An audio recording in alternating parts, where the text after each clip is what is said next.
வேதாகமத்தில் இன்றைக்கு எலிசா தீர்க்கதரிசி குறித்து பார்க்க போறோம். 1 ராஜாக்கள் 19 அதிகாரத்தில் தொடங்கி 2 ராஜாக்கள் 2 அதிகாரத்துல இருந்து 2 ராஜாக்கள் 13 அதிகாரம் வரைக்கும் இந்த எலிசா தீர்க்கதரிசியோட வாழ்க்கை வரலாறு நம்மளால் வேதத்தில் பார்க்க முடியும். இந்த எலிசா ஒரு தீர்க்கதரிசி. இந்த எலிசா எலியா தீர்க்கதரிசியுடைய உடன் ஊழியக்காரர். 2 ராஜாக்கள் 3 அதிகாரம் 16 வசனத்துல எலியாவின் கைகளுக்கு தண்ணீர் வார்த்த சாப்பாத்தின் குமாரனாக எலிசா என்று இந்த எலிசாவை குறித்து சொல்லப்பட்டிருக்கு.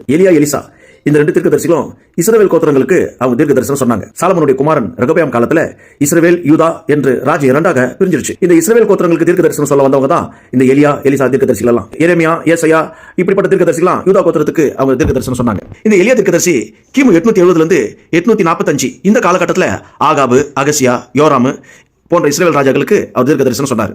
அதுக்கு பிறகு இந்த எலிசா தீர்க்கதரிசி கிமு 845 இருந்து 800 இந்த காலகட்டங்களில் யோராம், யெகூ, யோவாகாஸ் என்ற இஸ்ரவேல் ராஜாக்களுக்கு இவர் தீர்க்க தரிசனம் உரைச்சார். 1 ராஜாக்கள் 19 அதிகாரத்தில் தான் இந்த எலிசா எலியாவின் மூலமாக ஊழியத்துக்கு அழைக்கப்படுறாரு.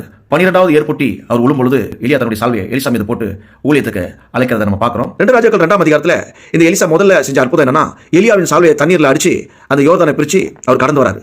அதே 2 ராஜாக்கள் 2ஆம் அதிகாரத்தில் எரிகோவினுடைய நிலம் அது பாழா இருக்கு, தண்ணீர் கெட்டதா இருக்கு, ஆனா அந்த பட்டணம் பார்க்கறதுக்கு நல்லா இருக்குன்னு சொல்லும்போது உப்பு போட்டு அந்த தண்ணீரை ஆரோக்கியமாக்குறாரு. இனி நிலப்பாலம் இராதுன்னு அந்த அதிகாரத்தில் தான் சொல்றாரு. அதுக்கு பிறகு மொட்டை தலையா ஏறிவா என்று சொல்லி எலிசாவை கேலி செய்த பிள்ளைகளை நியாய தீர்ப்பு கொடுக்கறதுக்கு அங்கே ஒரு கரடிகளுக்கு கட்டளையிடுறாரு. 42 பிள்ளைகளை அந்த கரடிகள் பட்சித்து போடுகிறது.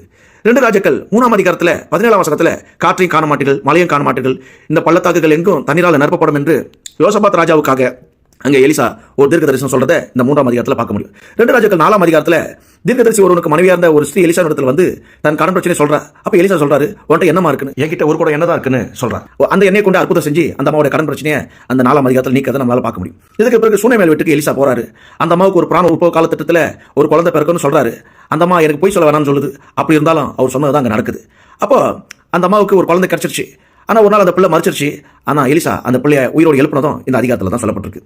இதுக்கு பிறகு பானையில் சாவு இருக்குன்னு சொல்லிட்டு தீர்க்கதரிசிகள் புத்திரர் வந்து எலிசா கிட்ட சொல்லும்பொழுது அதில் மாவு போட்டு அந்த பானையில் இருக்கக்கூடிய சாப்பாட்டை அவர் சுத்தமாக்குறதும் இந்த 4ஆம் அதிகாரத்தில் தான் இருக்கு. 5ஆம் அதிகாரத்தில் சீரியா ராஜாவின் படைத்தலைவனாக இருக்கிற நாகமானுடைய குஷ்டரோகத்தை எலிசா நீக்கிறதும் இல்லாமல் ஒரு குஷ்டரோகத்தை கேயாசிக்கு கொண்டு வந்ததும் இந்த 5ஆம் அதிகாரத்தில் நம்மளால பார்க்க முடியும். 6ஆம் அதிகாரத்தில் தீர்க்கதரிசிகளின் புத்திரர் இரவலவான கோடாரிய எலிசா மிதக்க பண்ற அற்புதம் இந்த அதிகாரத்தில் தான் இருக்கு. அதே அதிகாரத்தில் கேயாசியுடைய ஆவிக்குரிய கண்களை திறக்கிறத பார்க்கிறோம். அப்போ கேயாசி அக்னிமயமான ரதங்களும் குதிரைகளும் அந்த மலை மேல் இருக்கிறத அவன் பார்க்கறான்.